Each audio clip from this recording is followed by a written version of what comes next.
Chemistry का चौथा chapter है, पांचवा चैप्टर है तत्वों का आवर्त वर्गीकरण। हमारे आसपास के पदार्थ तत्व मिश्रण एवं यौगिक के रूप में उपस्थित रहते हैं। तत्व ऐसे पदार्थ जो एक ही प्रकार के अणुओं से मिलकर बने हैं तत्व कहलाते हैं। उदाहरण के लिए सोडियम, सोना, मैग्नीशियम। अभी तक 118 तत्व ज्ञात हो चुके हैं। ये कि वर्गीकरण की आवश्यकता क्यों पड़ी? तत्व को सुव्यवस्थित ढंग से पढ़ने के लिए तथा उनके अध्ययन को आसान बनाने हेतु उनको वर्गीकृत किया गया। इसमें सबसे पहला प्रयास था डॉबे-राइनर के ट्रिक। जब तत्वों को उनके बढ़ते हुए परमाणु भार के अनुसार क्रमवार लगाया जाए तो 3 तत्वों के समूह प्राप्त होते हैं जिन्हें कि त्रिक कहा गया। त्रिक के मध्य तत्व का परमाणु भार अन्य 2 तत्वों के परमाणु भार का मध्य होता है। जैसे कि कैल्शियम का परमाणु भार 40.1, स्ट्रोंशियम का 87.6 और बेरियम का 137.3। और इनकी सीमाएं क्या थी? उस समय तक ज्ञात तत्वों में केवल 3 त्रिक ही ज्ञात कर सके थे। डॉबे-राइनर के त्रिक 3 कौन कौन थे? तो लिथियम, सोडियम, पोटेशियम और calcium, strontium, barium, chlorine, bromine और आयोडीन। अगला प्रयास किया गया न्यूलैंड्स का अष्टक सिद्धांत। न्यूलैंड्स ने तत्वों को बढ़ते परमाणु भार के क्रम में व्यवस्थित किया तो पाया कि प्रत्येक 8वें तत्व के गुण पहले तत्व के समान थे।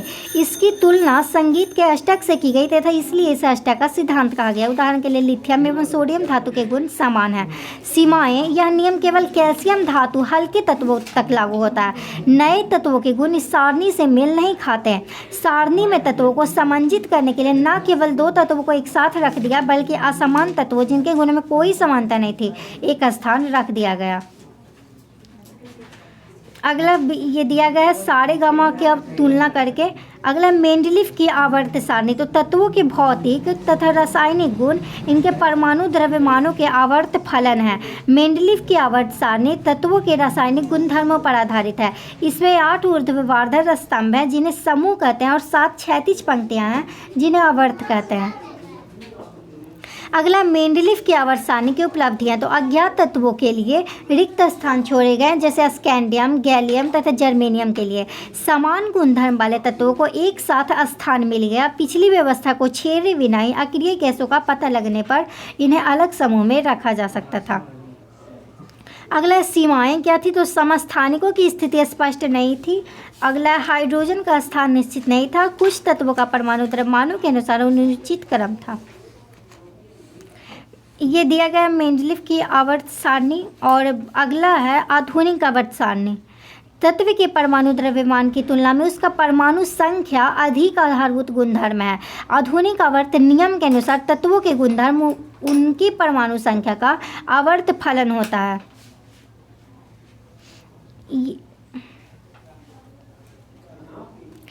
ये दिया हुआ है आधुनिक आवर्त सारणी जिसमें कि टेढ़ी मेढ़ी रेखा के द्वारा धातु और अधातु को अलग किया जाता है और बीच वाले उपधातु प्राप्त होते हैं। अगला है मेंडलीफ के आवर्त सारणी के 2 आधुनिक आवर्त सारणी के अनुसार। तो आवर्त सारणी द्वारा जो दूर हुए थे तो पहला समस्थानिकों की स्थिति स्पष्ट हो गई। समान परमाणु संख्या वाले तत्व एक स्थान पर समान समूह में रखा गया। कोबाल्ट जिसकी परमाणु संख्या 27 है वह निकल से पहले आएगा। परमाणु संख्या सदैव पूर्ण संख्या होती है अतः हाइड्रोजन व हीलियम के बीच में कोई तत्व नहीं आएगा। अगला परमाणु संख्या। तो परमाणु संख्या को जेड से निरूपित किया जाता है। परमाणु संख्या अणु के केंद्र में पाए जाने वाले प्रोटॉन की संख्या के बराबर होता है। आधुनिक आवर्त सारणी में 18 ऊर्ध्व स्तंभ हैं जिन्हें समूह कहा जाता है तथा 7 क्षैतिज पंक्तियां हैं जिन्हें आवर्त कहा जाता है। किसी भी आवर्त में पाए जाने वाले सभी तत्वों में कोषों की संख्या समान होती है। उदाहरण के लिए लिथियम, बेरिलियम में दिया गया है। अगला एक समूह के सभी तत्वों में संयोजी इलेक्ट्रॉनों की संख्या समान होती है। जैसे कि यहाँ पे हाइड्रोजन, लिथियम और सोडियम सबके लास्ट में एक ही है। अगला सभी तत्वों में संयोजी इलेक्ट्रॉनों की संख्या समान है। समूह में नीचे जाने पर कोषों की संख्या बढ़ती जाती है। किसी विशेष आवर्त में पाए जाने वाले तत्वों की संख्या इस बात पर निर्भर करती है कि किस प्रकार इलेक्ट्रॉन विभिन्न कोषों में भरे जाते हैं। विभिन्न कोषों में भरे जाने वाले इलेक्ट्रॉनों की संख्या के आधार पर आवर्त में तत्वों की संख्या बता सकते हैं। किसी कोष में इलेक्ट्रॉनों की अधिकतम संख्या का सूत्र 2n² द्वारा निरूपित की जाती है, जहां n दिए हुए कोष की संख्या को दर्शाता है। उदाहरण के लिए k कोष जब n बराबर 1 हो तो 2 तत्व प्रथम आवर्त में 2 ही तत्व होंगे। l कोष जिसमें कि 8 तत्व ही होंगे। आवर्त सारणी में तत्वों की स्थिति उनकी रासायनिक क्रियाशीलता को बताती है। संयोजकता इलेक्ट्रॉनों द्वारा तत्व द्वारा निर्मित आवंत का प्रारूप तथा संख्या निर्धारित होती है। अगला है आधुनिक आवर्त सारणी की प्रवृत्ति। तो पहला संयोजकता, परमाणु के सबसे बाहरी कोष में उपस्थित इलेक्ट्रॉनों की संख्या संयोजकता कहलाती है। समूह में ऊपर से नीचे जाने पर संयोजकता समान रहती है, परंतु आवर्त में बाएं से दाएं जाने पर पहले 1 से 4 तक बढ़ती है और उसके बाद घटकर 0 हो जाती है। जैसे कि यहाँ पे 1 से 4 तक बढ़ा और फिर 0 हो गया। परमाणु साइज से परमाणु की त्रिज्या का पता चलता है। एक परमाणु के केंद्र से वाह्यतम कोष की दूरी में परमाणु साइज है। आवर्त में बाएं से दाएं जाने पर परमाणु साइज या त्रिज्या घटती है, क्योंकि नाभिकीय आवेश में क्रमिक वृद्धि होता है। जैसे कि यहाँ पे घट रही है। समूह में ऊपर से नीचे आने पर परमाणु त्रिज्या बढ़ती है, क्योंकि नए कोषों की संख्या बढ़ती है, जिससे कि नाभिक और वाह्यतम कोष की दूरी बढ़ती जाती है। जैसे कि यहाँ पे दिया गया है जो बढ़ रहा है परमाणु त्रिज्या। धात्विक गुण का अर्थ है किसी तत्व के परमाणु द्वारा इलेक्ट्रॉन त्यागने की क्षमता। धातुएं आवर्त सारणी में बाएं तरफ होती हैं। आवर्त में बाएं से दाएं जाने पर धात्विक गुण कम हो जाता है, क्योंकि इलेक्ट्रॉनों पर नाभिकीय आवेश बढ़ जाता है। इलेक्ट्रॉन त्यागने की प्रवृत्ति घट जाती है।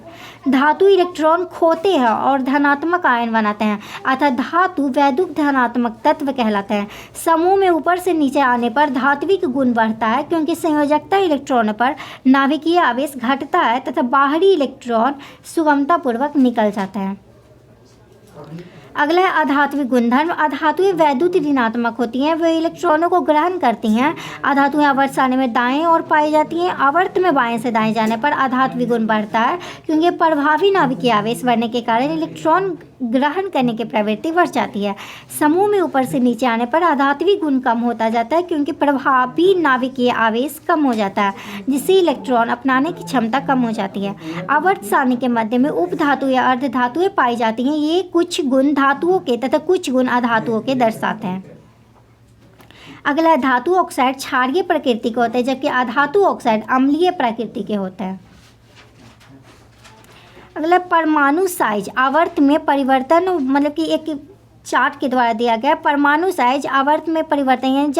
जब परमाणु साइज कम होता है तो इसका कारण क्या है? तो प्रभावी नाभिकीय आवेश बढ़ जाता है, जिससे नाभिक एवं इलेक्ट्रॉन के बीच परस्पर आकर्षण बढ़ता है। फलस्वरूप इलेक्ट्रॉन व नाभिक के मध्य दूरी घटती है। जब परमाणु साइज बढ़ता है तो इसका कारण क्या है? तो नई कोषों के जुड़ने के कारण बाहरी कोष तथा नाभिक के बीच की दूरी बढ़ती जाती है। अगला धात्विक गुण।